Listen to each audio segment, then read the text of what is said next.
Liturgia do dia 17 de novembro de 2023. Memória de Santa Isabel da Hungria religiosa. Primeira leitura. Leitura do livro da sabedoria. São insensatos por natureza todos os homens que ignoram a Deus, os que, partindo dos bens visíveis, não foram capazes de conhecer aquele que é, nem tampouco, pela consideração das obras, chegaram a reconhecer o Artífice. Tomaram por deuses, por governadores do mundo, o fogo e o vento, o ar fugidio, o giro das estrelas, a água impetuosa, os luzeiros do dia. Se encantados por sua beleza, tomaram estas criaturas por deuses, reconheçam quanto o seu Senhor está acima delas, pois foi o autor da beleza quem as criou.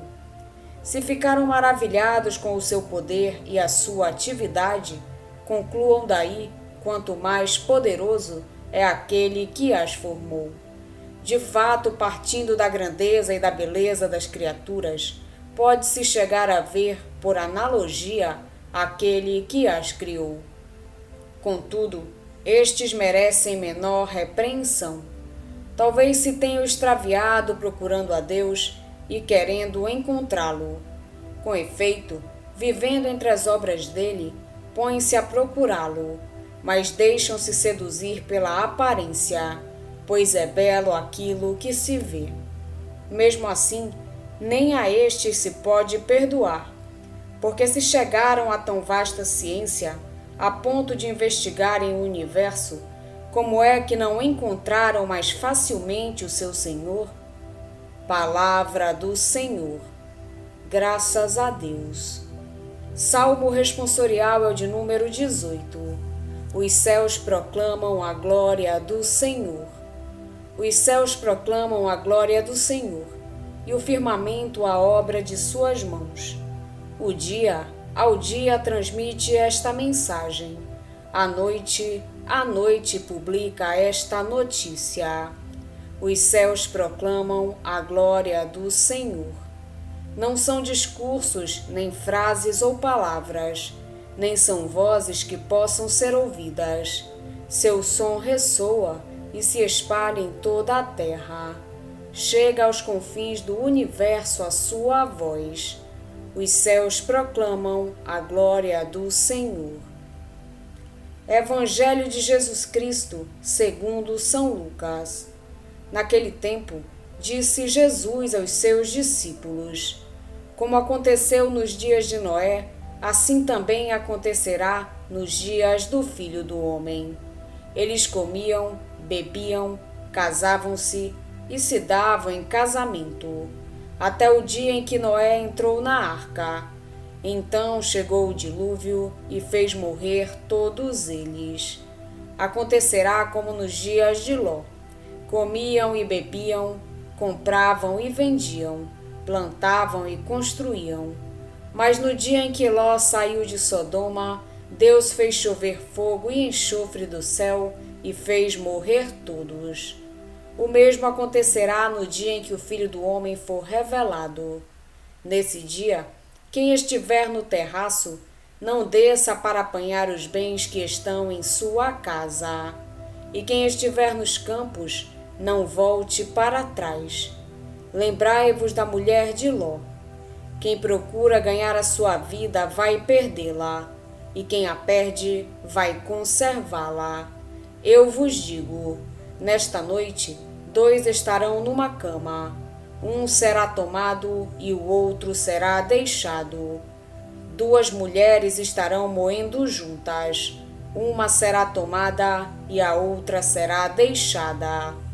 2 homens estarão no campo, um será levado e o outro será deixado. Os discípulos perguntaram: Senhor, onde acontecerá isso? Jesus respondeu: onde estiver o cadáver, aí se reunirão os abutres. Palavra da salvação. Glória a vós, Senhor. A grandeza e a beleza da criação remetem-nos para o Criador. Mas o autor do nosso texto, que vive em ambiente helenista, onde predominam os cultos pagãos politeístas, verifica que nem sempre os homens foram capazes de ler corretamente a criação. A consideração da grandeza do mundo criado e da sabedoria de Deus não é nova. Encontramo-la no livro de Jó e em Isaías, mas é impressionante a acentuação da beleza.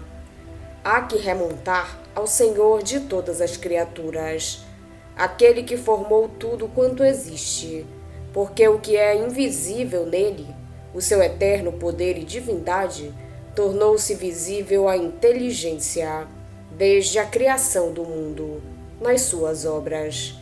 Mas Deus, que deixou que cada povo seguisse o seu caminho, imprimiu na criação as marcas da sua passagem para que pudéssemos encontrá-lo.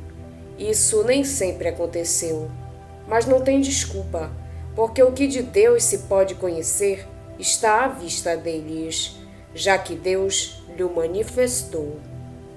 Com respeito ao Evangelho, Jesus quer ensinar aos discípulos a verdadeira esperança. Por isso, completa o discurso sobre a sua última vinda. Para que a esperança não se torne utópica e não crie ilusões fáceis, Jesus une-a à fé. A fé, por sua vez, une-nos desde já ao Senhor e à sua morte e ressurreição. Unindo a esperança à fé, ficamos a saber quem esperamos, e não nos interessa quando ou como isso acontecerá. Jesus ilustra o ensinamento com dois exemplos, o de Noé e o de Ló. Só aparentemente estes dois fatos históricos evidenciam o caráter improviso e repentino do dilúvio, no caso de Noé, e da chuva de fogo, no caso de Ló. O que Jesus quer acentuar é a necessidade de estar prontos quando Deus se manifestar no seu poder, prontos a reconhecê-lo, prontos para ser introduzidos na alegria eterna e na comunhão com Ele. O verdadeiro ensinamento de Jesus é, pois, este: não devemos considerar apenas Noé e Ló como figuras de crentes, mas também os seus contemporâneos, representados pela mulher de Ló. Viviam esquecidos de Deus e preocupados com os bens terrenos. Foi nessa situação que foram surpreendidos pelo castigo de Deus. É a sua indiferença perante a imprevisível intervenção de Deus e a sua cegueira espiritual, é a sua incapacidade para se darem conta da dramaticidade dos tempos que atrai a atenção de Jesus, do evangelista e a nossa. A criação, na multiplicidade das suas formas e manifestações, oferece-nos um precioso espaço para a nossa relação com Deus. Mas ainda, as criaturas falam-nos do Criador. Sendo assim, a criação é a primeira manifestação da beleza e do amor de Deus, e é, ao mesmo tempo, a primeira palavra com que respondemos ao seu amor. A palavra de Jesus hoje diz-nos que Ele há de voltar. Quando tal coisa acontecer, compreenderemos que a nossa vida vale na medida em que damos a Ele e a gastamos no cumprimento dos nossos deveres de cada dia em união com Ele. É desse modo que estaremos prontos para o encontro definitivo. Não poderá surpreender-nos a vinda daquele com quem vivemos em permanente relação. No tempo de Jesus, os judeus desejavam ardentemente a vinda do reino de Deus. Várias vezes interrogaram Jesus sobre o dia do Filho do Homem, em que se havia de realizar o desígnio da justiça divina. Jesus nunca indicou uma data. Limitou-se a exortar a vigilância, a estar prontos. O Senhor não queria fazer profecias extraordinárias, tão ao gosto das pessoas do seu tempo como do nosso. O mais importante era que compreendessem e também nós compreendamos que é preciso estar prontos para receber Deus na nossa vida, seja nos acontecimentos extraordinários como nos de cada dia. Quem não estiver preparado deve ser surpreendido, como sucedeu nos dias de Noé e sucedeu nos dias de Ló. Comiam, bebiam, compravam, vendiam, plantavam, construíam. Quando Deus veio, não os encontrou preparados. Também na nossa vida, o encontro com Deus pode acontecer de modo inesperado. A morte, mesmo para quem está gravemente doente, chega sempre de improviso. Há, pois, que estar preparados, vivendo em união com o Senhor. A árvore cai para onde pende. Quem vive em união com o Senhor, em Cristo, só pode morrer em união com o Senhor, em Cristo. Hoje a Igreja faz memória a Santa Isabel da Hungria. Era filha de André II, rei da Hungria, tendo nascido no ano 1207. Ainda muito jovem, foi dada em matrimônio a Luís IV, landgrave da Turíngia, e teve 3 filhos. Dedicou-se a uma vida de intensa meditação das realidades celestes e de caridade para com o próximo. Depois da morte de seu marido, renunciou aos seus títulos e bens e construiu um hospital, onde ela mesma servia os enfermos.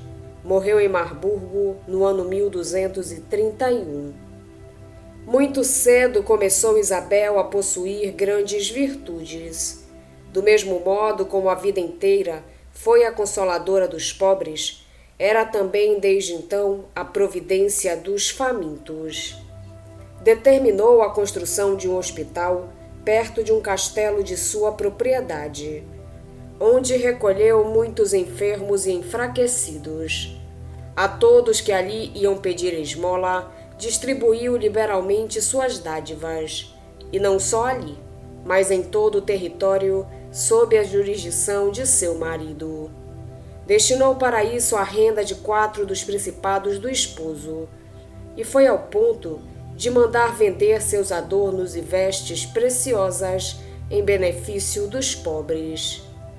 Tinha o costume de 2 vezes ao dia, pela manhã e à tarde, visitar pessoalmente seus doentes e chegava mesmo a tratar com as próprias mãos os mais repelentes. A alguns deles alimentava, a outros preparava o leito, a outros até carregava nos ombros. Assim realizava muitas obras de bondade. Em tudo isto, seu marido, de feliz memória, não se mostrava contrariado. Contudo, após a morte deste, tendendo para a máxima perfeição, rogou-me com lágrimas que lhe permitisse ir mendigar de porta em porta. Numa sexta-feira santa, desnudados todos os altares, em uma capela de seu castelo, onde acolhera os frades franciscanos, colocou as mãos sobre o altar e, na presença de umas poucas pessoas, renunciou à própria vontade e a todas as pompas mundanas e a tudo quanto o Salvador, no Evangelho, aconselhara a abandonar. Da carta escrita por Conrado de Marburgo, diretor espiritual de Santa Isabel. Vamos pedir a Deus que nos auxilie no dia de hoje, para que possamos permanecer na sua santa vontade. Pedimos também a intercessão da Virgem Maria, de Santa Isabel da Hungria e todos os anjos e santos de Deus. Pai nosso que estais nos céus, santificado seja o vosso nome. Venha a nós o vosso reino, seja feita a vossa vontade, assim na terra como no céu. O pão nosso de cada dia nos dai hoje. Perdoai-nos as nossas ofensas, assim como nós perdoamos a quem nos tem ofendido. E não nos deixeis cair em tentação, mas livrai-nos do mal. Amém. Oração. Ó Deus, que destes a Santa Isabel da Hungria reconhecer e venerar o Cristo nos pobres, concedei-nos por sua intercessão servir os pobres e aflitos com incansável caridade. Por nosso Senhor Jesus Cristo, vosso Filho, na unidade do Espírito Santo. Amém. Estivemos reunidos em nome do Pai, do Filho e do Espírito Santo. Amém. Tenham todos um abençoado dia. Fiquem na santa paz de Jesus. Se inscrevam no canal, deixem seu like e compartilhem essa mensagem com seus amigos. Um grande abraço e até o próximo vídeo.